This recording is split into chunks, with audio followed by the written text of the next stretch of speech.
이런 십자가 채소들이 해독에 도움이 되는 건 맞습니다. 간에서 독소를 제거하는 데 필수적인 비타민과 항산화 성분이 들어있거든요. 그런데 여러분들, 해독이요, 여기서 끝나는 게 아니에요. 긍정닥터 이영실입니다. 요즘 해독에 관심 많이 있으시죠? 특히 브로콜리를 이용한 해독 스무디가 유행인데요. 물론 브로콜리나 이런 십자가 채소들이 해독에 도움이 되는 건 맞습니다. 간에서 독소를 제거하는 데 필수적인 비타민과 항산화 성분이 들어있거든요. 그런데 여러분들, 해독이요, 여기서 끝나는 게 아니에요. 해독은 두 단계를 거칩니다. 첫 번째 단계에서 이 브로콜리, 그러니까 십자가 채소가 역할을 할 수 있고요. 그런데 이 두 번째 단계가 중요합니다. 사실 이 해독의 완성은 두 번째 단계까지 가야만 해독이 완성되는 거거든요. 그래서 오늘 제가 해독의 두 단계를 알려드리고, 해독을 의미 있게 마무리하려면 어떤 게 같이 들어와야 되는지 알려드리도록 하겠습니다. 해독에는 크게 두 단계가 있어요. 첫 번째 단계, 페이즈 1은 간이 독소를 처음 분해하고 준비하는 단계입니다. 뭔가 비유를 좀 드리면 쉬울 것 같은데요. 잠재적 범죄자라고 생각하시면 돼요. 그러니까 페이즈 1에서 간이 이 잠재적 범죄자를 잡아내는 거죠. 그런데 이 과정에서 문제가 하나 생깁니다. 이 처리하는 과정에서 더 위험한 활성형 독성 물질이 생길 수 있어요. 여러분들 그런 이야기 들어보신 적 혹시 있으세요? 항산화 물질을 너무 많이 먹는 것도 좋지 않다. 노화가 촉진된다. 그게 여기에 좀 관련이 있습니다. 즉 1단계를 하고 2단계로 넘어가서 제대로 되지 않은 상태가 되면 활성 독성 물질이 오히려 많아져서 독이 될 수 있는 겁니다. 여기서 중요한 것, 그래서 두 번째 단계, 페이즈 2가 정말 중요해요. 페이즈 2는요, 이 활성 독성 물질을 중화시켜서 우리 몸 밖으로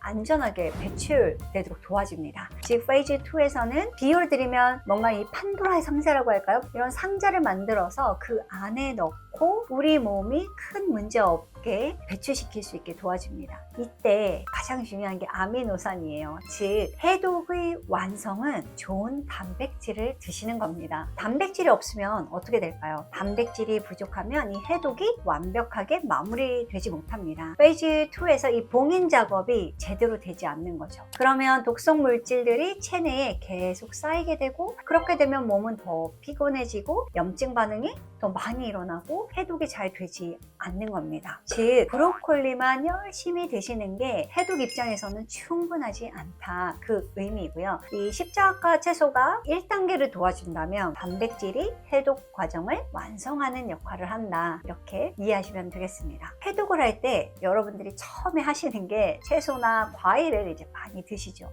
너무너무 좋은 습관인데요. 단백질 섭취를 잊지 않으셔야 됩니다. 사실 많은 분들이 과일이나 채소를 한꺼번에 갈아 마시고 해독을 한다고 생각하시는데 때때로 설사를 하시는 경우가 있어요. 그런데 뭔가 배가 아프고 설사를 하는 것이 독소가 빠져나가고 있구나 라고 생각하시는데요. 사실 아니죠. 오해하시는 겁니다. 설사는 단순히 소화되지 않은 음식물이 빠져나가는 것일 뿐, 언제나 장은 황금변이 가장 좋은 결과물입니다. 진정한 해독과는 거리가 좀 멀죠. 그렇다면 이 페이즈 2, 2단계를 마무리하기 위해서 우리가 어떤 단백질을 챙겨야 할까요? 해독을 위해서는요, 동물성 단백질과 식물성 단백질을 결국 다 챙겨 드셔야 됩니다. 그러니까 또 너무 고기를 안 드시는 것도 해롭다는 얘기죠. 예를 들어서 닭고기나 연어 같은 생선, 너무너무 좋은 단백질 근원 식품이 되는 것이고, 또 우리는 너무 익숙하잖아요. 대두, 검정콩, 두부, 이런 것들을 드시는 것이 식물성 단백질을 많이 얻을 수 있는 경로입니다. 그러니까 해독을 마무리하기 위해서는 나에게 필요한 단백질 권장량이 충분히 들어와야 해요. 내 체중이 만약에 50kg다 그러면 50g의 단백질 정도는 채워주셔야 됩니다. 그러니까 여러분들이 일상식을 하시면 보통 단백질이라고 생각되지 않는, 즉 곡류나 과일, 채소에도 단백질이 들어있긴 합니다. 그래서 한 25g에서 30g 정도는 그렇게 얻을 수 있어요. 하지만 우리 권장량 50g에서 60g 정도 되니까 좀 더 드셔야 되죠. 그럴 때 여러분들이 이제 단백질을 챙기시는데요. 고기나 생선은 100g에 단백질이 20g 정도 있습니다. 그러니까 매일 생선이나 두부, 그리고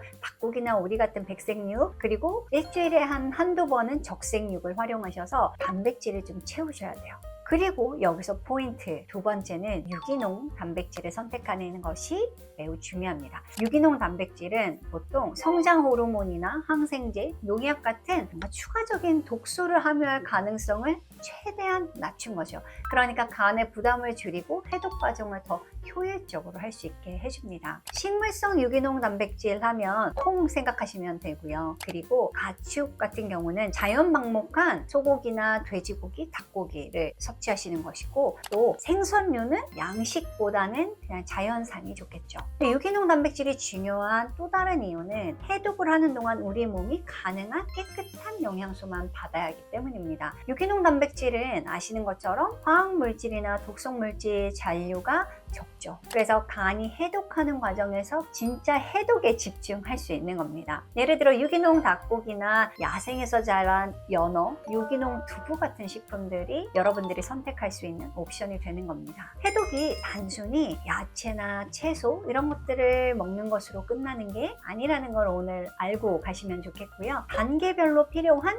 영양소가 있다는 것, 브로콜리도 좋지만 좋은 단백질도 챙기셔야 한다는 것, 좋은 단백질에 제가 검정콩, 대두, 그리고 생선 이런 이야기들은 다른 영상에서 또 한번 다룬 적이 있어요. 한번 들어보시면 좋겠고요. 여러분들의 간이 최선을 다해서 해독을 할 수 있도록 마무리는 단백질을 충분히 챙기시는 거라는 걸 기억하시고요. 또 다른 중요한 코스가 호르몬을 배출하는 겁니다. 그때도 아미노산이 매우 중요해요. 그래서 여성분들 중에 월경 주기 때문에 고생하시는 분들도 이 해독이 상당히 중요하거든요. 이때 마무리는 뭐다? 아미노산, 단백질을 충분히 챙기시는 겁니다. 오늘은 제가 해독의 완성, 무엇으로 할 수 있는지 말씀드렸습니다. 유기농 단백질을 활용하시는 거죠. 유기농 단백질 식품을 하나 선택해서 충분히 드셔보세요. 건강한 하루가 되실 겁니다. 오늘도 건강한 하루 보내세요. 감사합니다.